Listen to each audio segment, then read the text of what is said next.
Hey guys, welcome to my channel. My name is Daisy. Today I will be reading my subscriber spooky stories. So if you are interested, grab your snacks, grab your cobija, and let's get straight into it.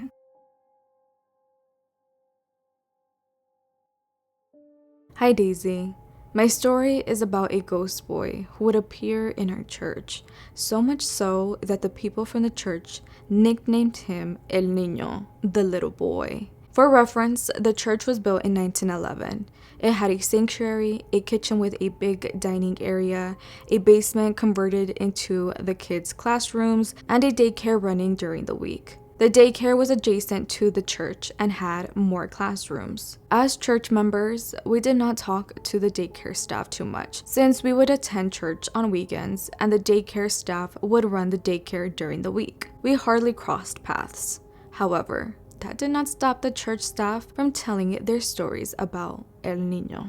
One staff member said she grabbed something from the refrigerator once, and as she had the door open, she saw a kid's pair of feet under the door. You know, the small opening you can see from the fridge door when you open it. She said she quickly assumed there was a kid from the daycare behind the refrigerator door. As she shut the refrigerator door, she asked, "What are you doing here?" But as soon as she closed the door, she realized no one was in the kitchen with her. In another instance, my friends Melissa and Lily were both young adults at the time, meaning they were around 14 years old if I'm not mistaken. They were playing hide and seek in the dark basement with the rest of the kids. The basement has now been remodeled, but it was so dark and creepy back then. So hide and seek in the dark was great for adrenaline rushes. Melissa and Lily were it, so it was their turn to seek. They would seek in pairs since it was too scary to do it alone. They said they saw a little boy sitting on the steps that would head up to a door that exited into the daycare. His head was buried down into his arms, and his arms were on his knees,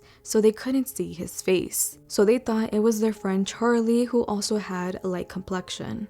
They went up to him quietly and tagged him while yelling, "You're it!"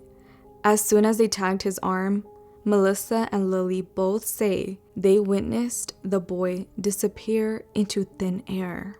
Now, this is my personal experience that happened when I was a young adult. I was on a schedule that required me to take care of young kids. Sometimes I would get lucky and be scheduled to give class with my older sister. This was one of those times. We had the third class to the right. The first classroom was more extensive, so I had two doors, one at the beginning of the room and one at the end. Next to it was a small storage room, and next to it was the classroom I was in. The kids would usually run up the stairs to their parents as soon as class was dismissed. We always dismissed them during the last prayer before everyone made their way into the kitchen dining area, which happened to be above the basement. There is a switch at the top of the stairs that switches the basement lights on and off. On this occasion, my sister and I were cleaning up the classroom, and one of the kids switched the light off. The only light we had was the one in the classroom, but we were used to them doing that. No one was downstairs with us, but suddenly I heard someone running into the bigger classroom, and it sounded as if they were shuffling a lot of paper. I can describe the sound as a very big deck of cards being shuffled. The sound went on for about 7 seconds, then it stopped. My sister and I froze and stared at each other as we listened to the noise. When the sound stopped, we both slowly peeked our head out, and I noticed one of the doors from the bigger classroom was very slowly closing by itself. We realized no one was there with us, so we bolted upstairs. It was the scariest thing ever, and we couldn't believe we had heard the infamous Nino. Now on to the last story. Friday nights were the nights when the band would practice for the Saturday church services. The practices were usually right after the Friday night service, so it would occur reasonably late, around 8 p.m., 9:30 p.m. On this occasion, the young adults were going to play for the Saturday service. Most of the parents would sit it out and wait till they finished to go home.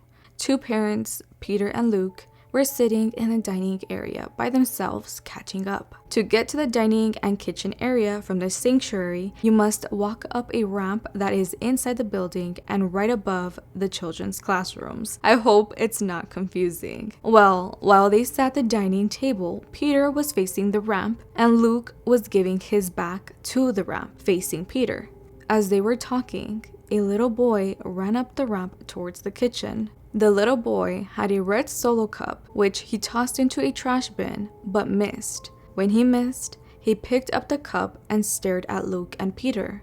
Peter said, "Oh no, you missed," and shot him a smile. The little boy threw the cup into the trash bin and made it this time. Then he ran into the kitchen area.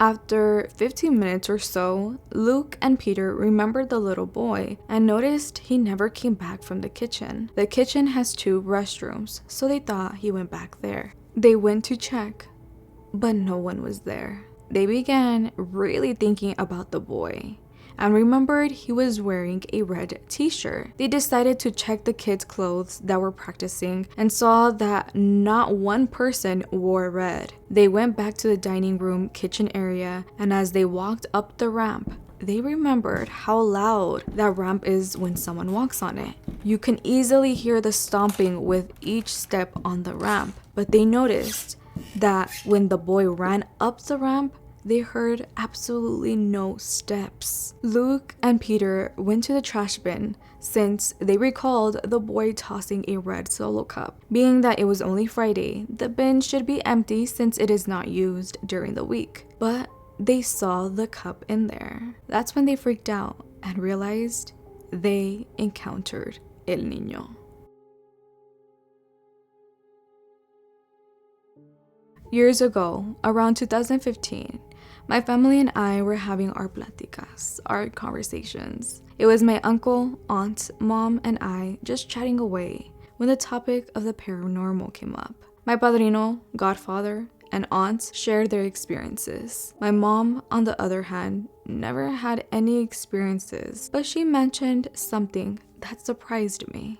The old house we used to live in was haunted. Even though I said it surprised me, I had my suspicions because I always thought something was up with that house, but was never sure. My mom then mentioned that the house was haunted by a woman ghost, and she's been seen by my father, my younger brother, and 2 of my uncles. When she mentioned that, I spoke out. I knew it. I knew that house had something. I thought I was crazy. The reason I said that was because ever since we moved to our old condo house in the south suburbs of Chicago, I've experienced hearing footsteps pacing back and forth in the hallway on the 2nd floor of our house. We had wood flooring, so you can hear some loud creaks when someone walks on them. Every night in the deep night, I would hear as if someone was pacing back and forth. I had mentioned this a lot to my mom. I was around 5 years old when I first heard them. She would always tell me it's the neighbors or that it's nothing, and I'm imagining things. I was not. I swore I heard them every night super clearly, but that was nothing compared to what my dad and uncles experienced. One night, my father was in bed and my mom was showering. He got comfortable and began to slowly fall asleep. He felt a heavy weight on him and hairs tickling his face. He thought it was my mom, so he told her to get off, as he just wants to go to sleep. The weight got heavier, and it began to kiss him. My dad got annoyed and said, "Cecilia, bájate de mí. Cecilia, get off of me." It continued to force itself on my dad. "Dije que te quites. I told you to get off," as he pushes her off. He said he heard a heavy thump hit the floor. He quickly sat up to check if he didn't hurt my mom, but he saw nothing. He called out to my mom. She came out with her wet hair and towel wrapped around her. ¿Qué quieres? Me estoy bañando. What do you want? I'm taking a shower. ¿Tú no estabas aquí? You weren't here? She looks at him weirdly. No. He didn't feel easy that night. He swore he felt something on top of him. His second experience was when he was asleep in bed and turned over to cuddle my mom. Mom cuddled him back. At least what he thought was my mom. A short while later, he heard her voice downstairs, either cooking food or doing something. He sat up and checked his bed. There was no one. To this day, my dad sleeps with the lights on.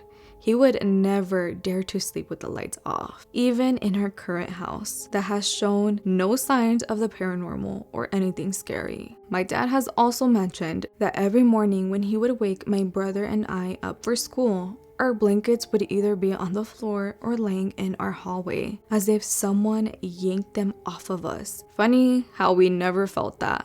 Now you're wondering, what about your younger brother? What did he experience? Luckily, he doesn't remember because he was a baby, maybe 2 or 3 years old. He came downstairs after going to our parents' room. He walked up to my mom and said, "Mami, ¿quién es esa mujer durmiendo con papi?" My mom never believed my dad when he said there might be something in the house, because when they were dating, he would always pull pranks on her. So she thought this was another of dad's attempts to spook her. That all changed when her brothers, my uncles, mentioned it to my mom. My tío came to visit us in our new home. He asked my mom where he should put his coat. My mom told him to hang it in the closet that we had under the stairs. As soon as he opened the door, he let out a scream. My parents, startled, went to check on him. He was pale and shaking. He said he saw a woman in our closet. He described her as having gray skin, long black hair, very skinny, and wearing a long black dress. My dad looked at my mom with an "I told you so" expression. Another tío also came to visit us at a different time. Our house had 2 floors. It also had 2 bathrooms, one downstairs and one upstairs. My dad was using the downstairs bathroom, so my uncle asked my mom if he could use the upstairs bathroom. Once he finished, he came downstairs and approached my mom. He asked if we had more visitors in the house. My mom said, "No, why do you ask?" He saw a woman dressed in black at the end of our hallway, just staring at him as he entered the bathroom. My mom reassured him there was no one else home. Well, he stopped visiting us after that. After my mom told us those stories, I asked her why she never mentioned this to my brother and I. She said she just didn't want us to get scared. I still thought it would have been nice to know, because I thought I was crazy for hearing footsteps in the middle of the night. I kind of wished to know the woman's story and why she only showed herself to men. But fortunately, it's not our problem anymore.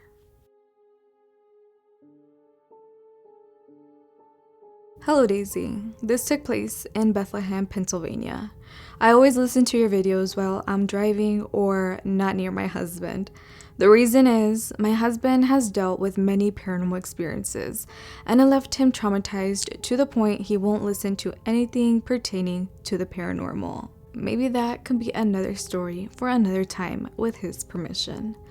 Growing up, I have always been very sensitive when it came to the paranormal. I have never came face to face with anything, but I could always feel when something was off about a room, or always saw something from the corner of my eye. Back in 2017, my husband and I moved into a new apartment. My first mistake was ignoring the feeling that I got when we toured the apartment. At the time, it was a great deal, so I ignored the eerie feeling it had given me. Well, on the tour, my husband and the owner of the building stood in the dining and kitchen area discussing the history of the building. I wandered off looking into the rooms and could still hear their mutters in the distance. I ended up in the room towards the end of the apartment and noticed a padlocked door, but didn't think much of it. As I was checking out the view, looking out the window, from the glare, it looked as if something was standing in the doorway. I got instant chills and quickly turned around, thinking it was my husband trying to creep up on me, as he always did. I turned around and saw nobody, realizing I could still hear the mutters from both the owner and my husband. I thought, it's just an older building, so I'm being dramatic. We moved in and began settling in, and instantly things fell off. I didn't know why I was feeling the way I was. It's not like I had a history of new apartment jitters. Yet, this feeling that I haven't felt since I was a teen, of when I lived in an old house that was connected to a church with a morgue in the basement that was also across from a cemetery. I couldn't figure it out, but I continued to ignore it. Things started off small. For instance, certain times of the day, I would smell a strong cigar scent. My husband nor I smoked, so it was odd that it came and went through the day. I could be sitting on the sofa, and all of a sudden it would smell like someone was blowing cigar smoke in my face. I would instantly ask my husband if he was smelling smoke, and he would just brush it off, telling me, well, this is a very old building. Maybe we need to clean the carpets again. At the time, my husband was working the night shift, so I often stood up late unpacking the rest of our stuff. As I was putting things away in my kitchen, I heard what sounded like someone walking through the hall to one of the rooms. Obviously, I stopped what I was doing. I paused the TV and looked behind me into the hall. I saw nothing, so I proceeded to continue what I was doing. And then I heard it again. This time, hearing several creaks in the living room. I kept reminding myself what my husband told me, that it was an old building, and old buildings make noises. I decided that maybe I was too tired and just to finish everything tomorrow. So I turned off all the lights. The last light to turn off was the hallway light. I paused for a second because I became overwhelmed with this eerie feeling that gave me goosebumps. The light switch was also by the steep stairs that led down into our front door, and I had this overwhelming feeling that someone was about to push me down those steps. So I quickly ran into my room, wanting no part of what I felt. I heard what sounded like footsteps through the hall and in front of my room door through most of the night, and it made it difficult to sleep. So I put my headphones on to drown out the sounds and went to bed. The next morning, my husband was already in bed sleeping. I walked out to my kitchen to make coffee, and my kitchen cabinets were open. Being confused, I asked my husband when he eventually woke up if he left the cabinets open. He said no. He never even went into the kitchen. I thought maybe being in a hurry last night because I was spooked, I must have left them open and not realized. I am sitting on my sofa with my husband on his day off. It's about 12 a.m. and the cigar smell comes back. I'm so annoyed thinking, not this again, especially since I have cleaned the carpets about 3 times now and scrubbed the walls, trying to figure out why this smell kept coming back. Not even 5 minutes later, I had a mirror that was in the corner of my kitchen crash to the floor. My husband and I jumped up, frozen and confused. That mirror was there for months in a steady position, and there were no windows open to make it fall. Yet somehow, it just fell. I looked at my husband like, that's strange. We cleaned up the mess and sat back down. All of a sudden, we heard what sounded like something was walking towards us. My husband just ignored it and said, babe, it's an old house. I'm thinking, what in the world is happening right now? Trying to put pieces together of what was happening, and nothing made sense. We eventually get ready for bed and we turn the lights off. From the corner of my eye, I saw a shadow in the dark kitchen. Again, just telling myself I'm spooked out and imagining things.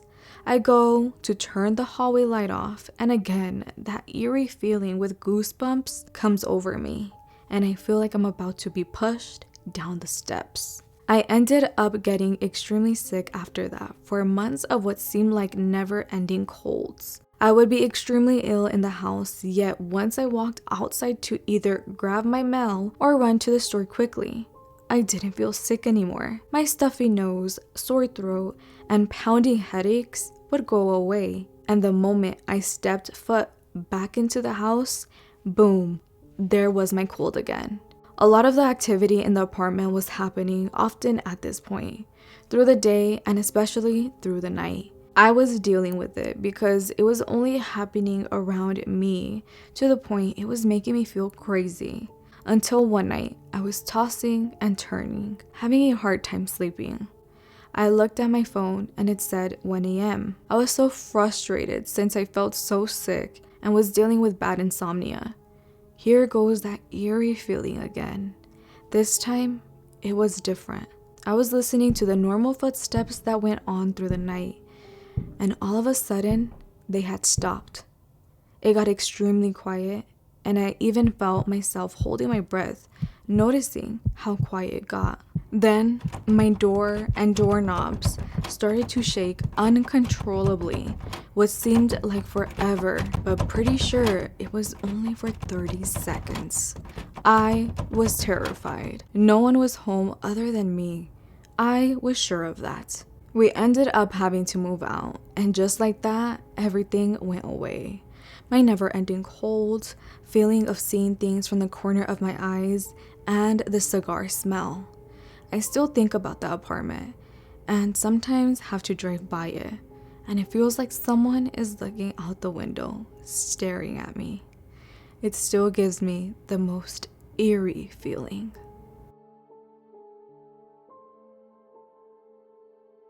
Hi Daisy. My mom and I are pretty sensitive when it comes to the supernatural. We come from a little Caribbean island called Curaçao. It's near the coast of Aruba and Venezuela. It's a multicultural island, so the practice of our African and Venezuelan ancestors, voodoo and brujeria, were actively practiced back in the day. When my mom was a little girl, the streets of the island were not as well lit as they are now. There is this period in March that we call Cuaresma, which is a time where harvest is at its peak, and the people would fast and pray as thanks for the harvest.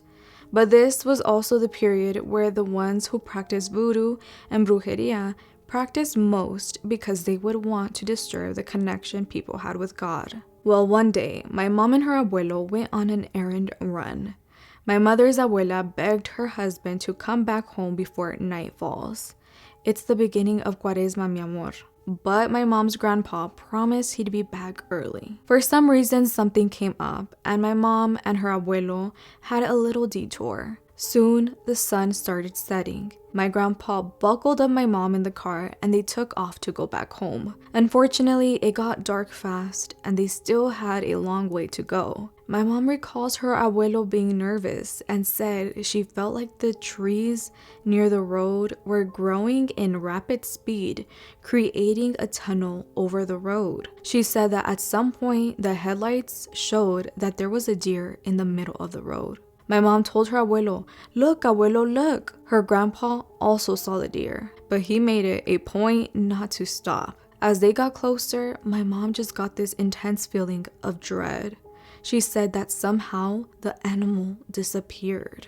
Her abuelo continued driving, and all of a sudden, something big fell on the roof of the car, almost as if the deer fell right on top of the roof on the passenger side where she sat. She got scared and looked back at the road, but there was no trace of any animal. Her grandpa quickly sped back home, and when they got home, even though there was no physical animal on the road, there was a huge dent in the roof of the car. This next encounter happened recently, about a month or two ago. At the time, I was doing an internship in an office for school and worked at a restaurant after, which meant when leaving in the morning, my mom wouldn't see me until midnight when I got home. I remember my sister letting me in the house that day and going straight back to bed, so meaning everyone was asleep. I made it a point not to wake up my mom this night to announce I was home because I knew she had to work in the morning. So I took a shower and headed to my room. I was about to open the door to my room when I specifically heard my mom call out my name. It was not loud, but it strangely sounded close to me. At the time, it did not register, so I replied back, "Coming, mama." But when I opened her room door, she was knocked out cold. I thought that was odd and just headed back to my room.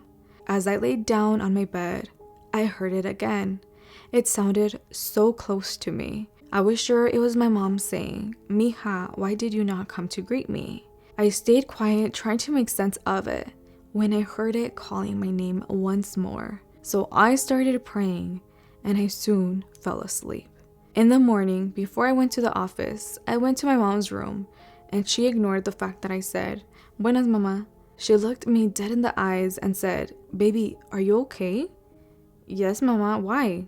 I replied. She said that around 3 a.m. she went to use the restroom, and since she didn't hear me come in last night, she assumed I just went straight to bed. So she went to check up on me. Just as I was leaving the bathroom, I heard you call out to me. So I said, "Yes, mija," it's me, go back to sleep.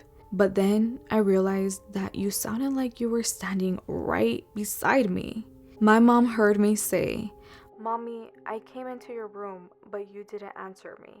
That is when she knew right then and there it couldn't be me because I never call her mommy. She began praying out loud until she couldn't hear the voices anymore. That is when I told her what happened to me. It's good that you didn't come to me, mija. I think whatever it was needed us to be in the same room to gain power. So that was it for today's video. I hope you guys enjoyed. If you have a spooky story that you'd like to share with us, please feel free to send it in at daicyspooks@gmail.com. Don't be shy, you guys. Long stories, short stories, send them in. We would love to hear your guys' spooky stories. But other than that, I hope you guys enjoyed, and I hope to see you all in my next one. Bye.